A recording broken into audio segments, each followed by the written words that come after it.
D'abord, je suis très content d'avoir fait la pole. C'était pas évident. Encore une fois, Thierry Tassin a été dur à battre ici au chrono.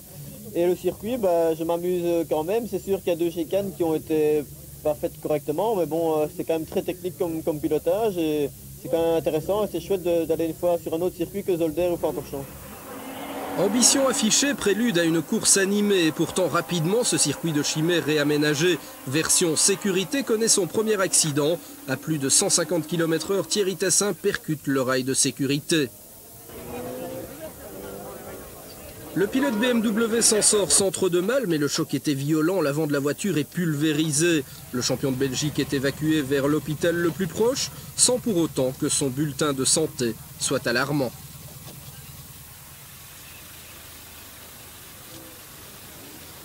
Les nouvelles sont rassurantes, c'est juste pour surveiller pendant quelques heures et faire un check-up plus complet au niveau radiologique.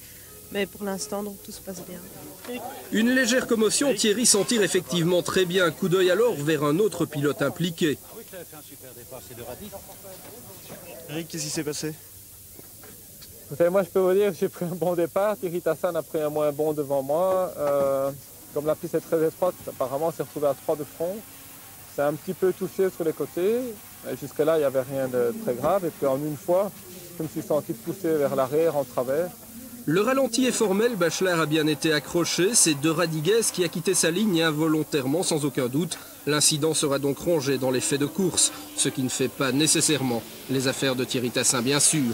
Quelques poignées de minutes plus tard, on prend les mêmes à l'exception de la BMW numéro 10 et on recommence. Marc Duhet assure un départ version boulet de canon. Emroul prend son sillage devant De Radiguez, Bachelard et Thibaut.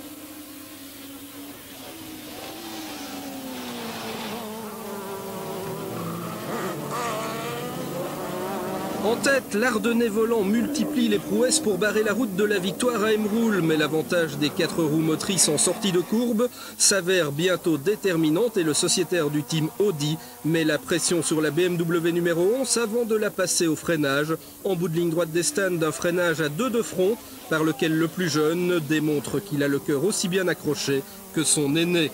1 Emroul, 2 Duhet, 3 De Radiguez, 4 Bachelard.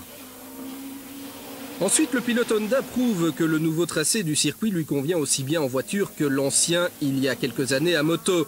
De Radiguez est deuxième devant Duhet, Bachelard et Pierre-Alain Thibaut complètement à la dérive. En revanche, en s'emparant des 10 points de la victoire, Emroul réalise la toute bonne opération en l'absence du champion de Belgique.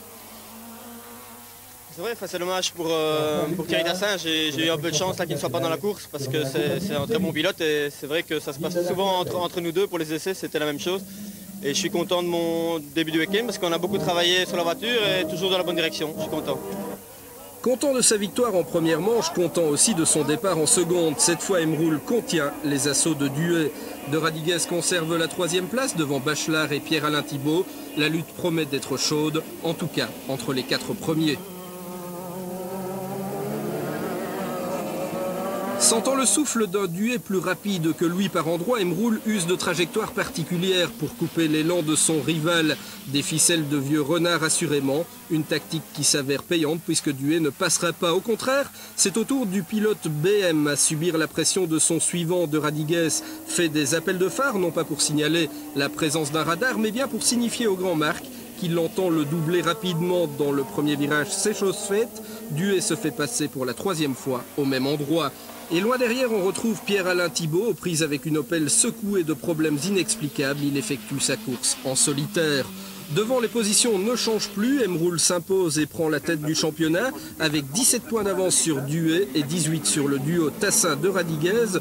Le pilote Honda qui a signé à Chimay 2 deuxièmes places en attendant une première victoire. Oui, je pense que ce sera pour Francorchamps. Ici, c'est très très dur pour nous parce que bon, il y a beaucoup de chicanes, beaucoup de petites réaccélérations. J'étais plus vite qu'Emroul partout, sauf dans les petites sorties de chicane. Et il y en a 4. Donc, mais tous les virages rapides, j'étais nettement plus vite que lui. Donc je pense qu'à Francorchamps, ils n'ont qu'à bien se tenir.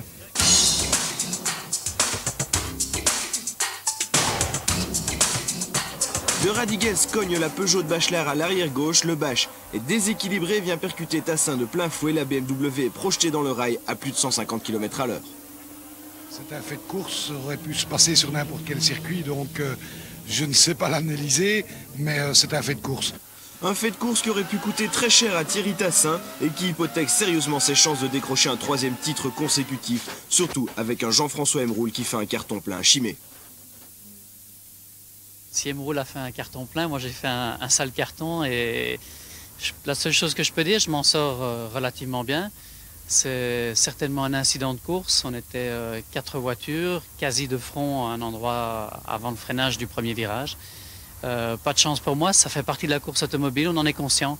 On sait qu'on peut être victime d'un accident. Ça aurait pu être beaucoup plus grave si en plus une voiture était venue percuter ma portière du côté conducteur. Heureusement, j'ai quelques douleurs, mais rien de plus. Et bon, pour le championnat, je suis obligé de faire avec et faire le maximum maintenant pour la deuxième moitié de la saison. On verra bien. Attraction sur la grille de Division 2, après ses incursions dans les championnats français et espagnols de super tourisme, Robert Dirick est de retour au pays. Robert, quelques courses dans les divers championnats européens, puis un retour en Belgique, c'est définitif? Oui, je crois que c'est définitif cette fois-ci. Je trouvais un contrat avec JB Racing afin de faire le racing service de ma voiture pendant le restant de la saison et je vais rester parmi vous. En pôle pour changer, Didier de Fourny. Ah oui, j'ai réalisé la pole, mais je l'ai réalisé dans des conditions, puisque la piste s'améliorait de tour en tour. Et c'était ceux qui étaient sortis en pneus slick un petit peu avant qui s'en sont sortis mieux que les autres. Donc j'ai réalisé aussi le meilleur temps ce matin, donc je suis confiant. Et comme d'habitude, De Fourny démarre tel un obus dans la ligne droite de départ. Il fait jeu égal avec les divisions 1, mais l'accident de Tassin et Bachelard le ralentit quelque peu et c'est De Chavannes qui se retrouve en tête. Dans le premier tour, l'Audi 80 Quattro est l'arme idéale sur ce circuit fait de chicanes lentes et de relances importantes. Derrière De Chavannes, une meute de BMW. Stéphanie est deuxième, suivi par De Fourny, mais Didier connaît de gros problèmes. Il doit laisser passer Dirick, Van de Hover, Bouvy et tous les autres. En quelques centaines de mètres, De Chavannes a creusé le trou. Il faut attendre 1, 2, 3, 4 et 5 longues secondes avant de retrouver ses poursuivants directs. Pour De Fourny, les problèmes se précisent. Didier repasse par son stand. Il n'en repartira plus. Pour le premier accessite, la bagarre fait rage entre Dirick et Bouvy. Le pilote de Patrick Sloos met la pression sur celui du JB Racing. Bouvy prend la deuxième position, il est même le plus rapide en piste.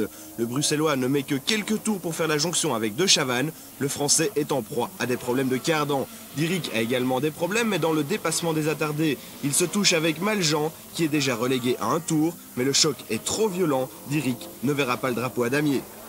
Pour Bouvy, par contre, tout est rose. Il double De Chavannes sans aucun problème. L'Audi a un cardan cassé, elle n'est plus une 4, mais une 3 roues motrices. Dans de telles conditions, De Chavannes a du mal à garder la cadence. Il sera même quelque peu inquiété par Cohen, mais Stéphane devra renoncer avant la fin. Bouvy s'impose devant De Chavannes et Stéphanie. Et j'ai joué la tactique de rouler cool au début et de voir prendre un peu les températures de tout le monde. Et chaque fois, un par un, je les ai passés pour avoir un peu de chance. Il y en a deux qui sont éliminés. Et bon, j'ai été chercher Christophe De Chavannes et maintenant... le passe à la régulière et puis à la fin je termine correctement. Départ immédiat pour la deuxième manche à bord de l'Audi 80. La Bavaroise est difficile à mettre en action. Dans le premier virage, De Chavannes est débordé à gauche et à droite par les BMW. Mais à la réaccélération, les 4 roues motrices font parler la poudre. De Chavannes boucle le premier tour en 3e position derrière Stéphanie, auteur d'un splendide départ, et de De Fourny, comme toujours, impérial lors du feu vert. Mais le moteur de sa 320i fume bleu. C'est de mauvais augure pour la suite de la course. Une course animée par la remontée de l'Audi 80 qui a retrouvé sa 4e roue motrice. De Chavannes ne fait qu'une bouchée de Stéphanie et se retrouve avec De Fourny en ligne de mire.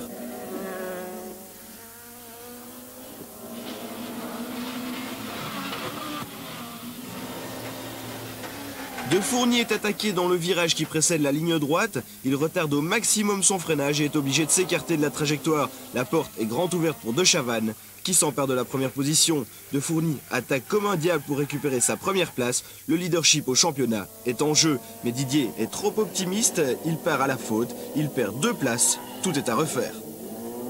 Il sera bien aidé par Stéphanie, qui nous offre un tête-à-queue splendide et perd stupidement sa 2e place. De Chavannes remporte la manche devant Bouvy et De Fourny. Christophe est comme un petit gamin devant un sapin de Noël. Ah mais moi, il faut le dire à personne, mais j'ai roulé ici au moins une quinzaine de fois, ça fait 20 ans que je m'entraîne, donc évidemment j'avais un avantage. Non, je suis comme les autres, mais je suis vraiment content, qu'est-ce que vous voulez que je vous dise, Elle est belle celle-là, hein. Il pleuvait pas, c'était sec, on ne pourra pas dire que c'est ci, que c'est ça, c'est moi, voilà, et je suis content.